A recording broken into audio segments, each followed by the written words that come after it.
Assalamualaikum warahmatullahi wabarakatuh. Innal hamdalillah nahmaduhu wa nasta'inuhu wa nastaghfiruh wa natubu ilayhi wa na'udzu billahi min shururi anfusina wa sayyiati a'malina. Man yahdihillahu fala mudilla lahu wa man yudlil fala hadiya lahu.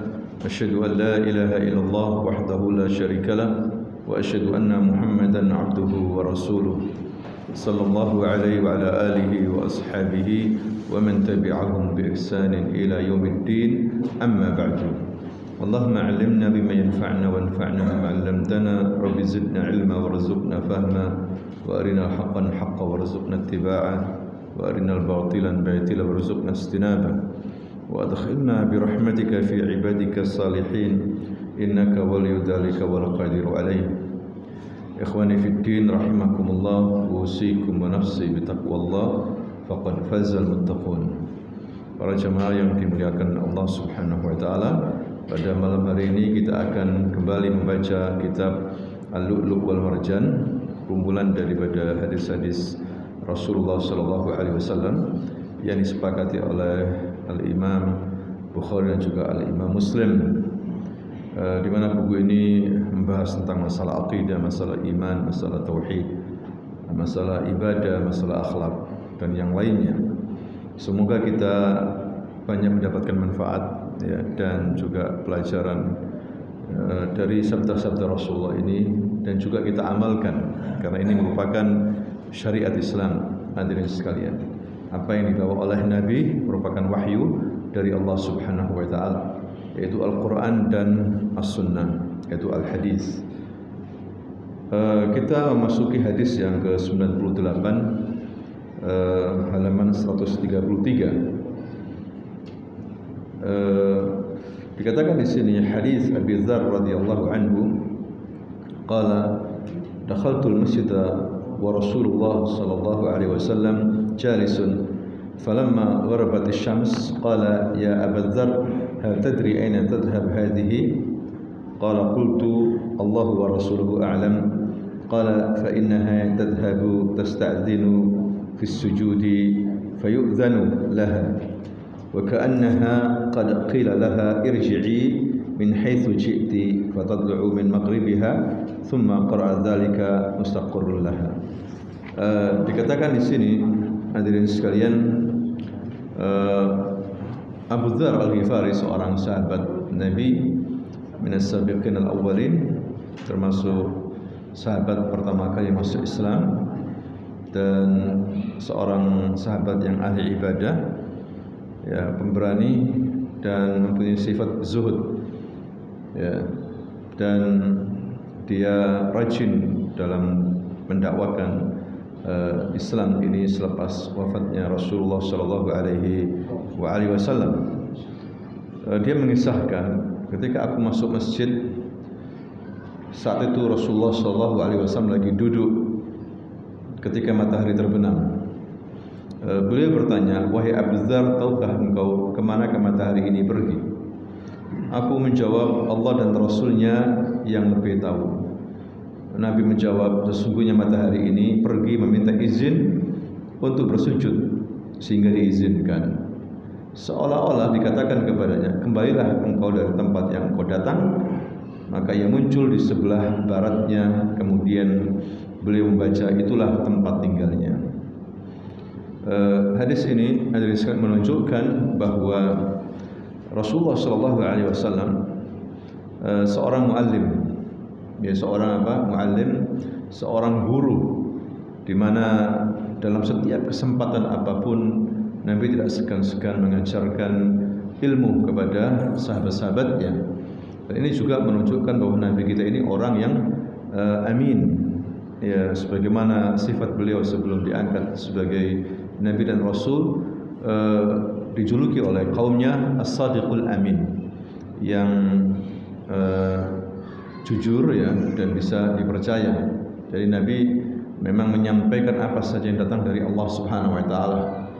Jadi ilmu yang Rasulullah dapat dari Allah Subhanahu wa taala melalui malaikat Jibril, kemudian diajarkan kepada manusia. Nabi sampaikan semuanya, tidak ada yang luput, ya, dari ajaran Islam ini kecuali disampaikan oleh Nabi.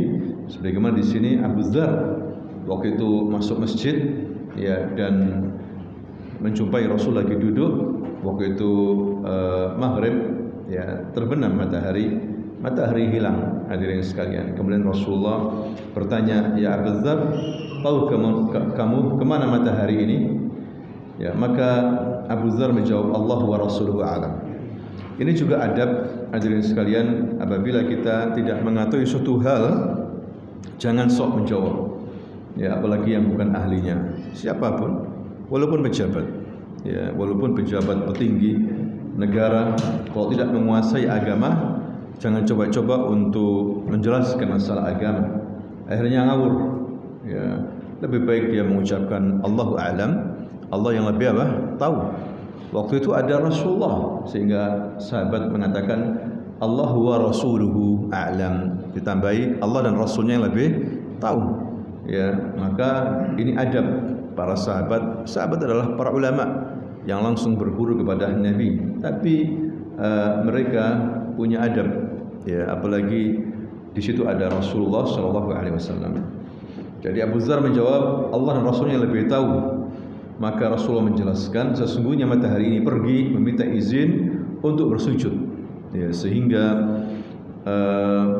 diizinkan, seolah-olah dikatakan kepadanya, kembalilah engkau dari tempat yang engkau datang. Maka ia muncul di sebelah baratnya. Kemudian beliau membaca, itulah tempat tinggalnya.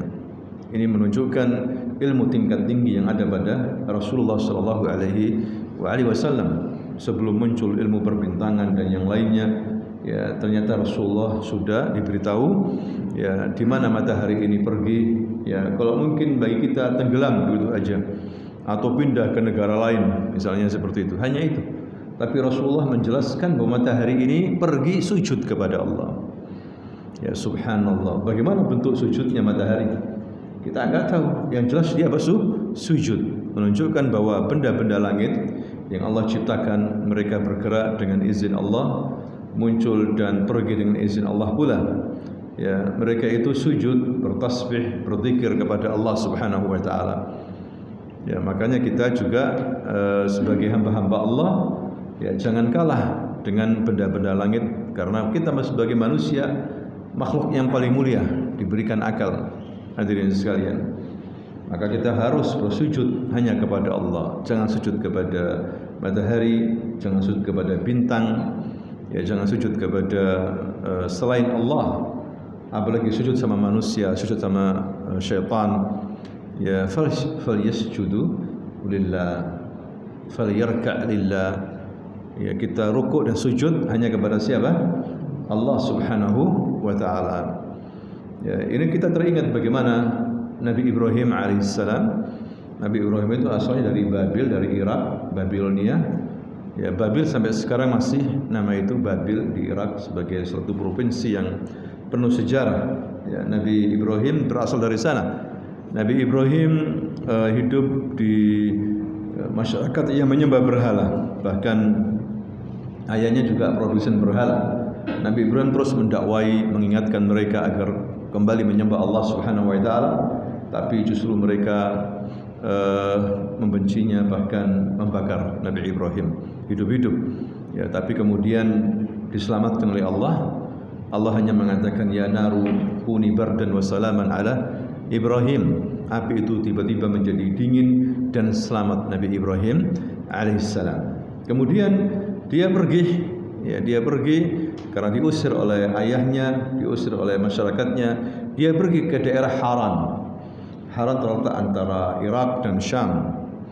Ya, mereka penduduknya menyembah benda-benda langit, menyembah matahari, menyembah bintang. Nabi Ibrahim berdakwah lagi. Dia tidak putus asa. Dia menasihati masyarakat di situ bahwa Tuhan yang berat disembah Allah, bukan matahari. Dia tunjukkan kelemahan matahari. Ya, ternyata waktu malam hilang matahari itu. Ya, kalau Tuhan tidak mungkin hilang. Begitu juga bulan, dia tunjukkan ternyata bulan di pagi hari tidak ada lagi. Ya, apakah itu Tuhan?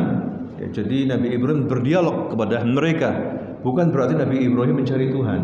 Jadi salah besar kalau Ibrahim itu dikatakan mencari Tuhan. Setiap Nabi sudah diberikan ilham, sudah tahu siapa Tuhannya. Hadirin sekalian, secara fitrah, yaitu Allah Subhanahu wa Ta'ala. Ya, tapi mereka tetap pada pendiriannya sehingga ditinggal sama Nabi Ibrahim alaihissalam, pergi ke Mesir, terus dia berdakwah. Begitulah para nabi-nabi Allah Subhanahu wa Ta'ala, ya, terus berdakwah karena itu kewajiban mereka. Ya, mereka mengikuti, alhamdulillah dapat hidayah. Tidak mengikuti, ya sudah ditinggal. Ya, itulah para nabi menyampaikan yang hak. Hadirin sekalian. Nah, di sini menunjukkan bahwasanya matahari pergi, ya, tenggelam, ternyata dia sebetulnya menuju Tuhannya, menuju Allah, sujud. Kata Nabi, ini ilmu tingkat tinggi. Hadirin sekalian. Ya, mungkin orang kafir tidak percaya hal ini. Ya, tapi kita percaya karena ini adalah sabda Nabi dan itu merupakan wahyu dari Allah Subhanahu wa Ta'ala. Kemudian disuruh balik lagi ke tempat semula. Ya, maka kita disuruh sujud hanya kepada Allah, dan semuanya ini makhluk Allah yang harus tunduk dan patuh kepada Allah Subhanahu wa Ta'ala. Kecuali di akhir zaman seperti pada hari-hari sebelumnya, matahari Allah perintahkan terbit dari barat, merupakan tanda hari kiamat besar. Ya, nurut terbit dari barat, ya, menunjukkan akhir zaman, di mana manusia waktu itu banyak bertobat kepada Allah Subhanahu wa Ta'ala. Yang kafir jadi mu'allaf, tapi enggak diterima sama Allah Subhanahu wa Ta'ala. Tobat-tobatnya mereka enggak diterima. Ya, karena tobat itu ada dua syarat diterima oleh Allah. Ya, yang pertama tidak boleh mengulangi lagi. Ya, dan jangan sampai roh sudah ada tenggorokan. Roh sudah tenggorokan enggak diterima tobatnya. Ya, mau mati baru bertobat. Artinya sekarat begitu ya, bukan seminggu sebelum mati dia bertobat. Ini ada kesempatan, ada masalah. Tapi roh ketika sudah tenggorokan dia bertobat, enggak diterima oleh Allah Subhanahu wa Ta'ala. Kemudian syarat berikutnya, jangan sampai matahari sudah terbit dari barat. Ya, enggak diterima tobatnya oleh Allah Subhanahu wa Ta'ala. Tidak manfaat imannya mereka, walaupun mereka beriman, percaya lah. Ya, siap-siap sudah mereka akan mendapatkan hukuman dari Allah Subhanahu wa Ta'ala. Hadirin sekalian. Nah, itulah matahari yang tunduk kepada Allah Subhanahu wa Ta'ala.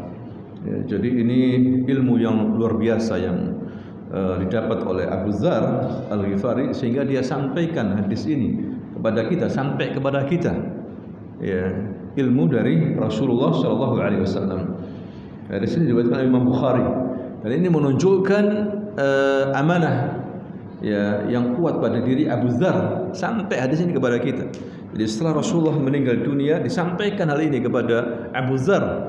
Ya, disampaikan hadis ini oleh Abu Dzar kepada umat, sehingga sampai kepada kita, sampai kepada Imam Bukhari. Hadirin sekalian.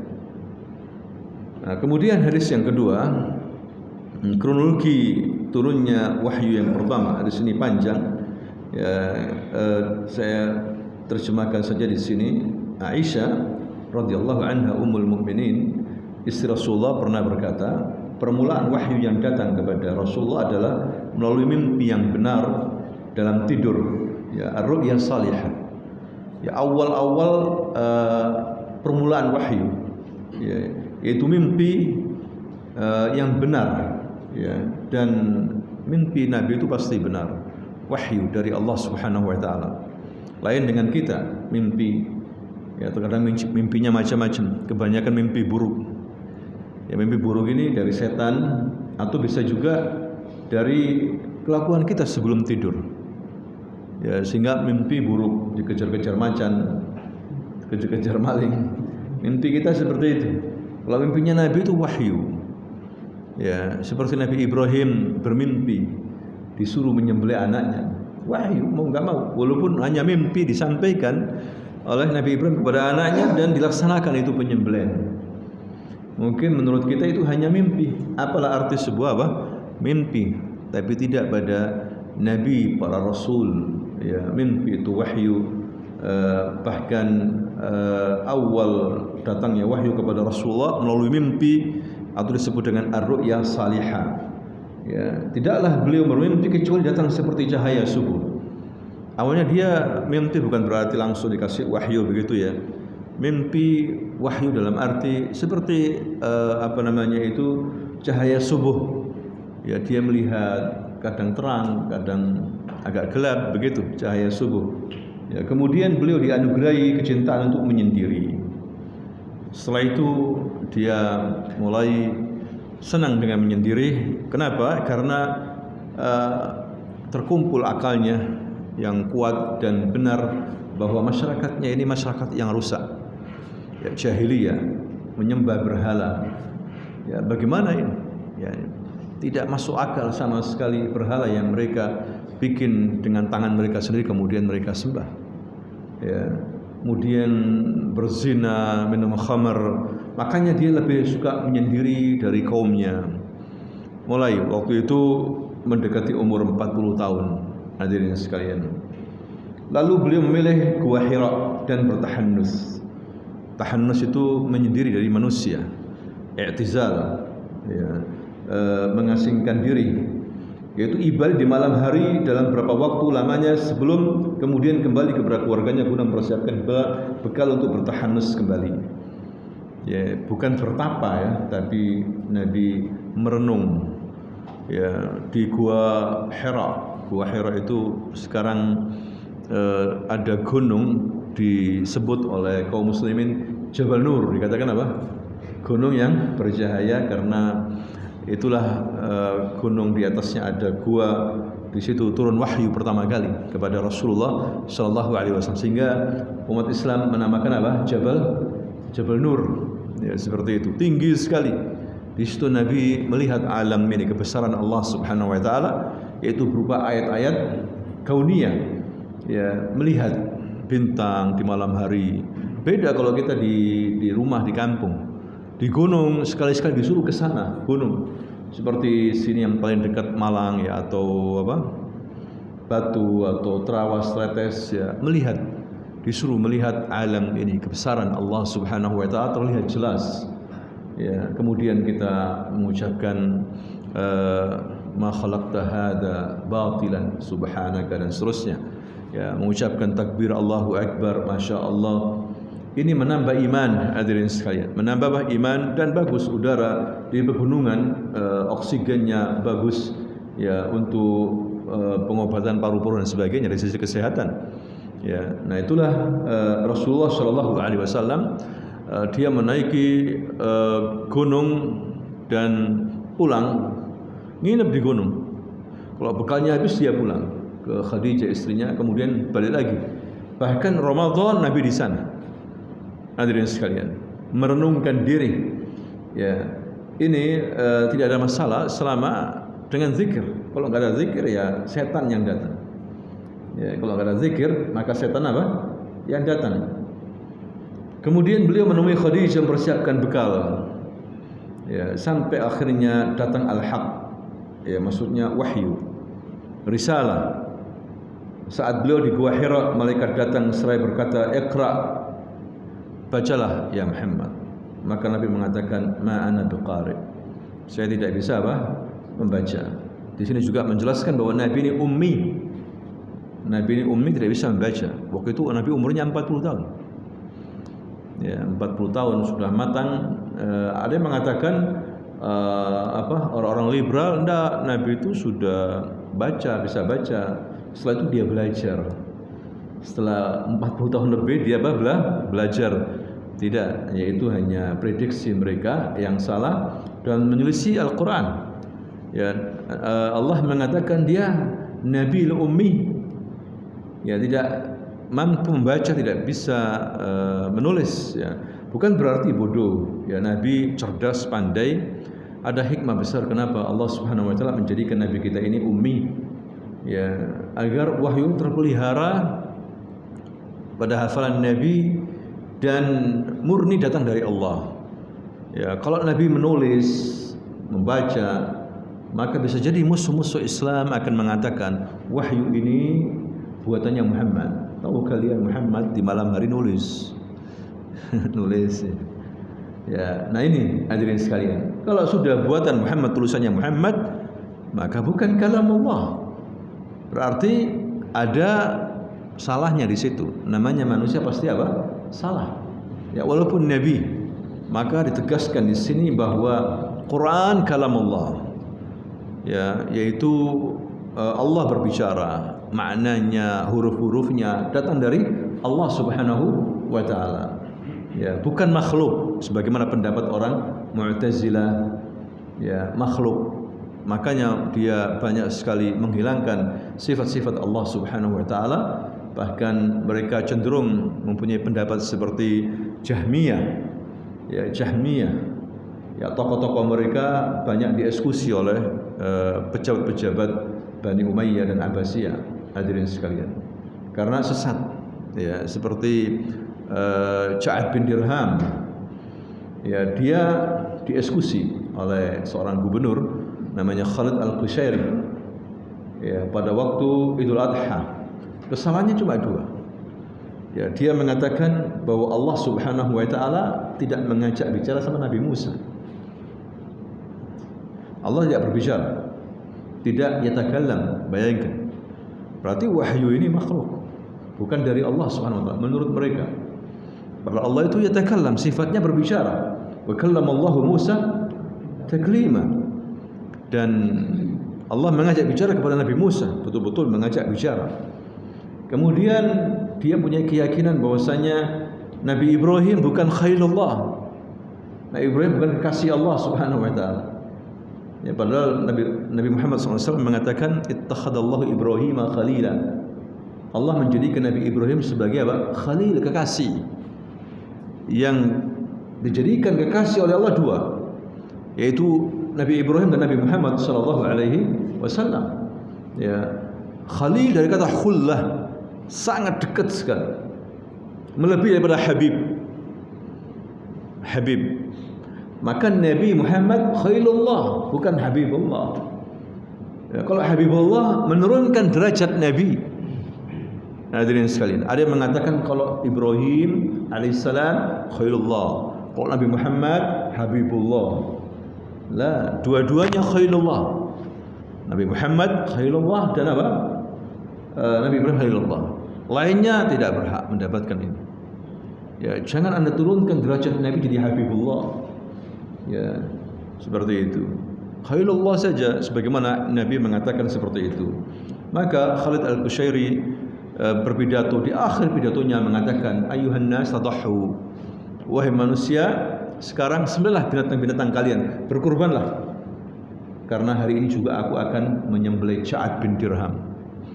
Turun dari mimbarnya, disembelih Ja'ad bin Dirham.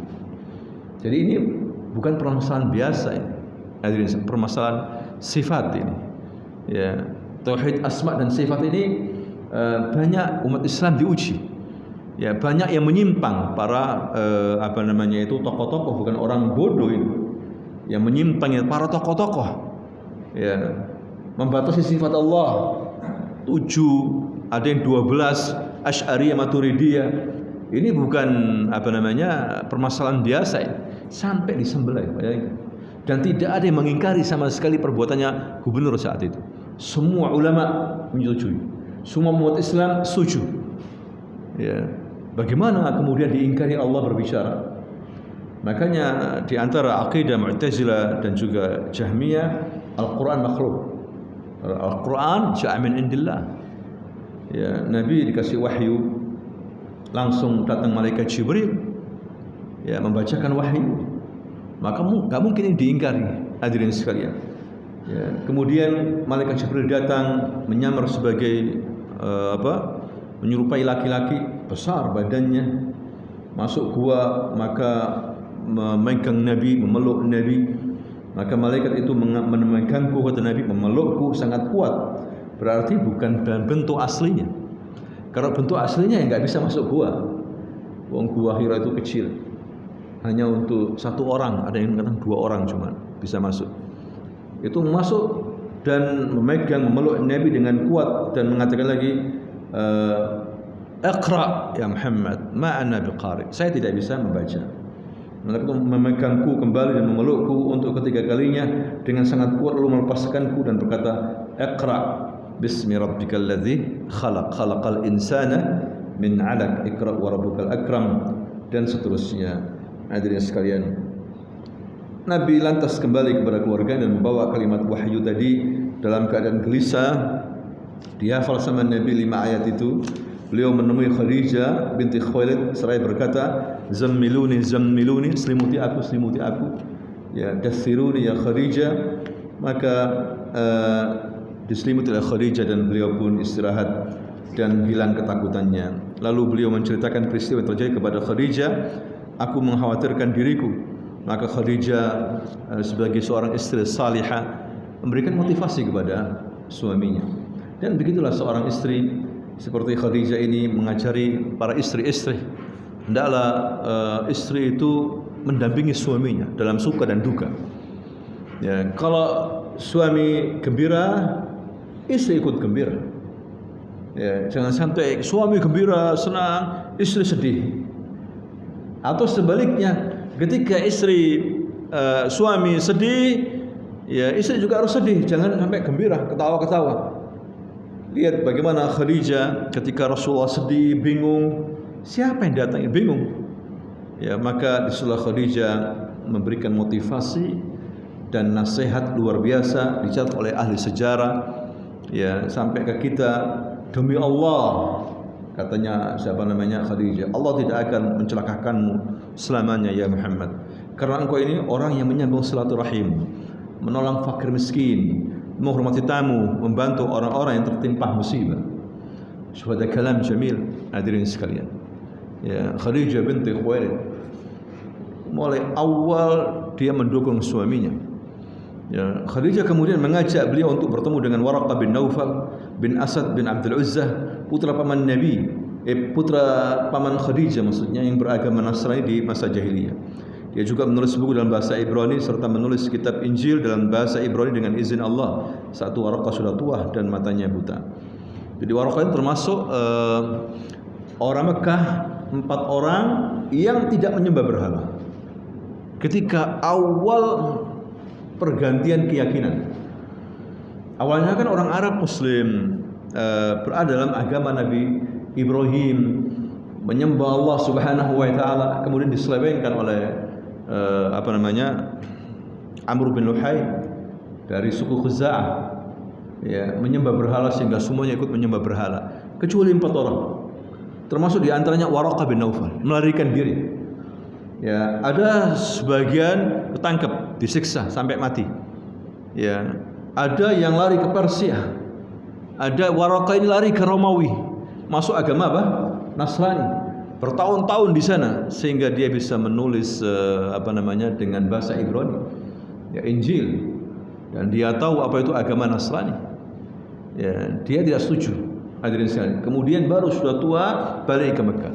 Dialah orang Nasrani satu-satunya di Mekah, lainnya musyrikin, yaitu anak paman Khadijah, ini sepupu Khadijah. Waktu itu dia sudah tua dan matanya buta. Khadijah berkata, "Wahai putra pamanku, yakni ibnu ammi, dengarkanlah apa yang akan disampaikan oleh putra saudaramu ini." Waraqah berkata, "Wahai putra saudaraku, apa yang telah kamu alami?" Maka Rasulullah menuturkan peristiwa yang dialaminya. Waraqah berkata, "Itu adalah namus." Langsung Waraqah tahu itu namus, yakni nama lain malaikat Jibril. Oleh ahli kitab disebut apa? Namus. Itu namus, yakni Jibril. Jibril seperti yang pernah Allah turunkan kepada Nabi Musa, "Duhai seandainya aku masih muda dan masih hidup saat kamu nanti diusir oleh kaummu." Rasul bertanya, "Apakah aku akan diusir oleh mereka?" Ya, kaget Rasulullah melihat atau mendengar perkataan Waraqah bin Naufal.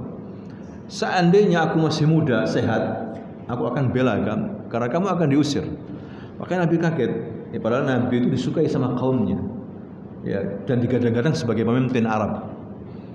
Ya, karena jujur, luar biasa Nabi Muhammad SAW akhlaknya. Sampai kemudian Nabi mengatakan begitu, "Apakah aku diusir oleh kaumku?" Waraqah menjawab, "Na'am." Iya. Karena tidak ada satu seorang pun yang datang dengan membawa seperti apa yang kamu bawa ini kecuali akan disakiti, dimusuhi. Ya, seandainya aku ada saat kejadian itu, pasti aku akan menolongmu dengan segenap kemampuanku. Tapi enggak lama dia meninggal dunia. Maka para ulama bertanya-tanya bagaimana nasibnya Waraqah bin Naufal. Tapi ada dasar yang kuat bahwa dia sudah masuk surga. Wallahu a'lam. Karena dia sudah mengimani ya apa yang dibawa oleh Nabi walaupun sesaat. Hadirin sekalian, ada yang mengatakan dia sudah di surga, ada yang mengatakan tidak jelas dia belum masuk Islam. Wallahu a'lam. Tapi pendapat yang kuat memang dia sudah diberikan surga oleh Allah Subhanahu wa taala. Ini pentingnya iman kepada apa yang dibawa oleh Nabi Muhammad sallallahu alaihi wasallam berupa wahyu ini Al-Qur'an. Hadirin sekalian, sebagai kitab paling sempurna dan menutup kitab-kitab sebelumnya. Ya, siapapun hatta ahli kitab hari ini, Nasrani, Yahudi, harus mengikuti Quran. Tidak boleh mengikuti Injil wala Taurat, tidak boleh. Ya, karena sudah dihapus dengan munculnya Al-Quran. Al-Quran kitab yang sudah sempurna. Hadirin sekalian. Dan sebagai petunjuk hidup. Ya, dan berisi hukum-hukum syariat dan menceritakan tentang keadaan orang-orang kafir, ya, bagaimana hukuman Allah Subhanahu wa taala diceritakan semua dalam Al-Qur'an, ya, dengan bahasa tingkat tinggi. Maka tidak perlu lagi kita mencari syair-syair yang hari ini umat Islam mengganti dengan nyanyian. Sangat disayangkan sekali. Ya, belum bisa baca Quran, belum banyak hafal Quran, belum sering baca Quran, diganti dengan nyanyian hampir tiap hari nyanyi. Bahkan nyanyi dikondisikan dengan luar biasa. Punya studio khusus di rumahnya, mahal harganya itu. Apa namanya itu? Sound system. Untuk apa tujuannya? Nyanyi. Ya, terus bagaimana? Ya, dengan Quran. Padahal Rasulullah SAW bersabda, Inna Allah yarfa bihadzal Quran aqwaman wa yadhu bihil akharin. Sesungguhnya Allah akan mengangkat derajat suatu kaum dengan Al-Quran. Perhatian mereka sama Al-Quran. Tiap hari yaqra' Quran. Ya, tidak ada waktu kosong kecuali yaqra' Quran, membaca Al-Quran. Ya, diangkat derajatnya oleh Allah. Dan Allah akan merendahkan suatu kaum jika mereka tidak perhatian sama apa? Al-Quran. Hadirin sekalian, kalau kita ingin tenang, ada orang sumpah sekarang pandemi gini, ekonomi susah, baca Quran. Saya sumpah baca lagi sampai tenang, insyaallah.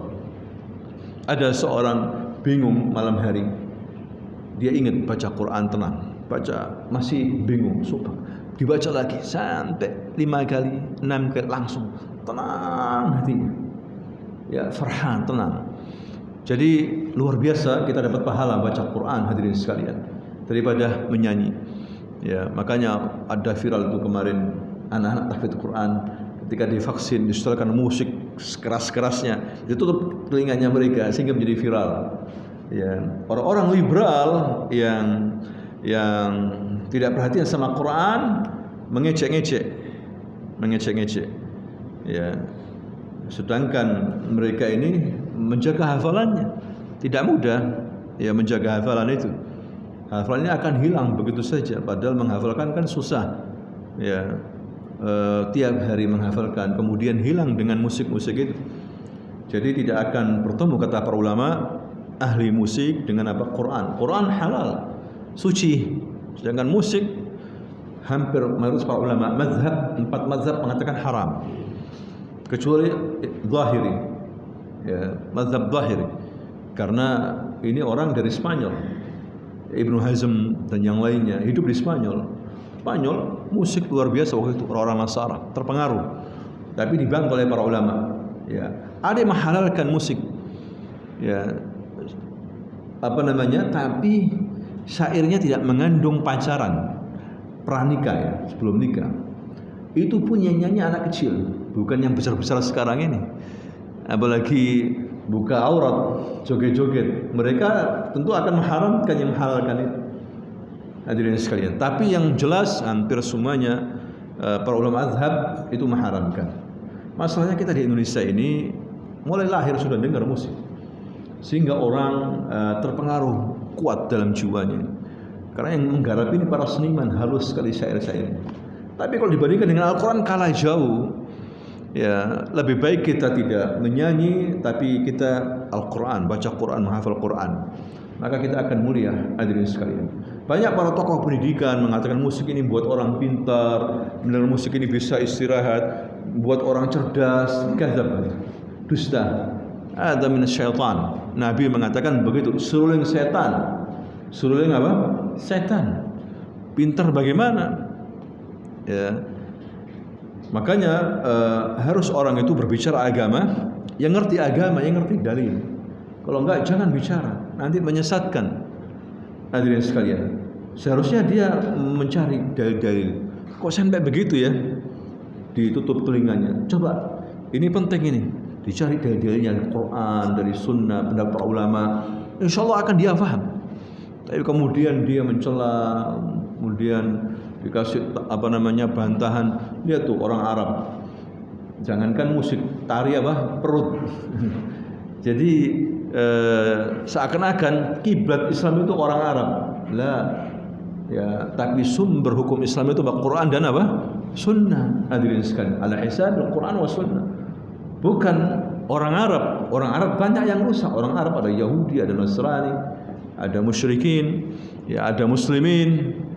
Bukan merupakan pedoman orang Arab itu. Ya. Nah, diteruskan di sini, hadirin sekalian, bahwasanya wahyu turun. Ya, sah Rasulullah menjadi nabi. Jadi diangkat sebagai nabi dengan turunnya Iqra. Kemudian datang berikutnya ayat kedua Al-Mudaththir, maka dia sah menjadi rasul. Jadi nubbi bi Iqra wa bu'is bi Mudaththir. Paham ya? Jadi waktu turun surah Al-Alaq itu, Iqra itu, dia sah menjadi seorang nabi. Ya, tapi belum rasul. Tapi setelah beberapa waktu turun ayat Mudaththir, maka dia resmi menjadi rasul. Karena dalam ayat Mudaththir ada pemberi peringatan, beda dengan nabi, ya, dan rasul. Yang memberi peringatan langsung itu adalah rasul. Ya ayyuhal mudaththir qum fa'anzir. Bangunlah dan peringatkan umatmu. Diteruskan pada hadis berikutnya ini. Di sini dikatakan, hadirin sekalian, hadis Jabir bin Abdullah Al-Ansari qala wa huwa yuhaddithu an fatratil wahyi fa qala fi hadithi baina ana amshi إذ سمعت صوتا من السماء فرفعت بصري فإذا الملك الذي جاءني بحراء جالس على كرسي بين السماء والأرض فرعبت منه فرجعت فقلت زملوني فأنزل الله تعالى يا أيها المدثر قم فأنذر إلى قوله والرجز فاهجر فهمي الله الوحي وتابع. Dari Jabir bin Abdullah Al-Ansari radhiyallahu anhu, dia berkata, waktu itu terjadi kekosongan wahyu. Habis Iqra turun ini, surat Iqra bismillah turun, tidak ada lagi tuh wahyu. Nabi sempat bingung ini. Yani ada namanya fatrah, kekosongan wahyu. Nabi berharap rindu turun wahyu lagi, tapi enggak turun-turun. Ada yang mengatakan 3 tahun, 2 tahun. Ada yang mengatakan lah enggak sampai tahunan, bulanan. Ada yang mengatakan cuma 2 minggu, seminggu. Ada yang mengatakan beberapa hari saja. Dan ini pendapat yang kuat, tidak berminggu-minggu, tapi beberapa hari. Baru setelah itu turun lagi. Ya, dikatakan di sini, ketika sedang berjalan, aku mendengar suara dari langit, kata Rasulullah. Aku memandang ke arahnya dan ternyata malaikat yang pernah datang kepadaku di Gua Hira duduk di atas kursi antara langit dan bumi. Aku pun ketakutan dan pulang seraya berkata, selimuti aku Khadijah, selimuti aku. Maka Allah Ta'ala menurunkan wahyu, ya ayyuhal mudaththir qum fa'anzir wa rabbaka fakabbir wa thiyabaka watahhir, dan seterusnya. Sejak saat itu wahyu terus turun berkesinambungan. Hadis riwayat Bukhari. Ya, inilah hadirin sekalian Al-Quran.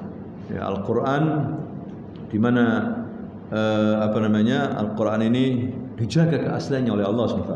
Kalau kitab-kitab sebelumnya nggak dijaga lagi, makanya banyak diselewengkan oleh para tokoh-tokoh ahli kitab. Injil, Taurat, tidak ada yang asli, berbeda-beda, ya, berbeda-beda, karena sudah diselewengkan. Dan itu yang diceritakan sendiri oleh Allah Subhanahu Wa Taala, bahwasanya ahli kitab yuharrifuna al-kalima an mawadhi'ihi, yuharrifuna al-kalima an mawadhi'ihi. Ciri ahli kitab itu, ulama-ulamanya ahli kitab dulu seperti itu. Kecuali Quran, nahnu nazzalna Quran, nahnu nazzalna dzikr wa nahnu lahu lahafizun. Kami menurunkan Al-Quran dan kami yang menjaganya. Jadi Al-Quran otentik, asli, ya, kecuali nanti hari kiamat, ya, dicabut Al-Quran dari manusia karena banyak orang berbuat rusak. Hadirin sekalian, nah itulah wahyu, ya, yang kedua turun. Setelah itu turun terus. Nah, wahyu Quran, wahyu ini, Al-Quran ini, sebagian turun ada asbabun nuzulnya, sebagiannya ada apa? Asbabun nuzul, tapi tidak semua harus ada asbabun nuzul. Bahkan asbabun nuzul itu sedikit. Banyak hadis yang dhaif, yang palsu ada masalah asbabun nuzul. Makanya para ulama meringkas, mengumpulkan hadis yang sahih tentang asbabun nuzul. Makanya tidak semua ayat ada asbabun nuzulnya, tidak semuanya. Kadang langsung, seperti ayat-ayat mewaris, miras, warisan, langsung turun, nggak ada asbabun nuzul, langsung dari Allah yang nentukan ketentuan warisan itu langsung Allah, bukan Nabi Muhammad sallallahu alaihi wasallam. Makanya masalah warisan ini penting, tidak boleh dirubah-rubah. Atau tidak laki sama perempuan sama, lah, tidak bisa. Berarti menentang Allah Subhanahu wa Ta'ala. Ya, isinya tentang apa? Masalah hukum-hukum waris. Dan juga Al-Quran menceritakan tentang balasan orang beramal buruk maupun beramal apa? Baik. Berangkat dari kaidah al-jaza'u min jinsil amal. Al-jaza', balasan sesuai dengan apa? Perbuatannya. Orang munafikin diceritakan oleh Al-Quran, nanti pada hari kiamat dibangkitkan bersama orang beriman, dikasih cahaya. Orang beriman, munafik kasih cahaya, tapi tiba-tiba cahayanya hilang, gelap langsung mereka nggak bisa tahu jalan, diarahkan jalan menuju neraka jahanam. Sedangkan orang beriman cahayanya masih diarahkan nih surga. Ya, karena orang munafikin dikasih cahaya awalnya karena dia selama di dunia bersama orang beriman, berteman sama orang beriman walaupun hatinya benci. Dikasih respect oleh Allah, cahaya sebentar, tapi kemudian hilang karena dia pura-pura cinta sama orang beriman, tapi apa? Membenci sebetulnya Allah Subhanahu wa Ta'ala. Ya, begitu juga orang Yahudi dikutuk menjadi kerah. Ya, kenapa? Karena mereka berkhianat. Diceritakan dalam Al-Quran, mempermainkan Allah Subhanahu wa Ta'ala. Enggak boleh mancing di hari Sabtu mencari ikan. Ternyata mereka hari Jumat sudah menyiapkan semuanya. Hari Sabtu mereka ibadah, tapi ikan-ikan sudah terjaring. Mereka siap menipu Allah. Makanya dirupakan seperti kera. Seperti manusia ini binatang, tapi akhlaknya enggak baik, banyak kurangnya. Ya, itu sama. Ya, orang itu hari di dunia ini bisa memprediksi keadaannya di akhirat. Ya, oh saya di dunia ini misalnya berbuat baik, sholat, begitulah Anda di akhirat dapat kemudahan-kemudahan. Tapi sebaliknya, kalau di dunia ini curang, banyak berbuat maksiat, tidak sholat, begitulah nanti di akhirat akan susah. Akan apa? Susah. Itu dalam Al-Quran diceritakan. Ya, banyak sekali masalah ini. Seperti misalnya satu terakhir ya, misalnya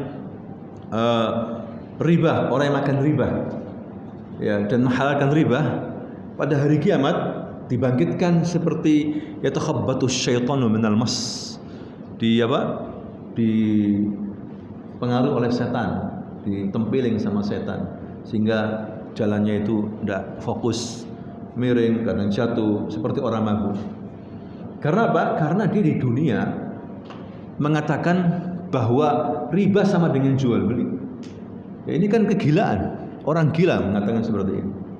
Ya, riba katanya apa? Boleh, tidak haram. Ada orang begitu. Tokoh-tokoh Islam banyak Mereka putus asa mereka.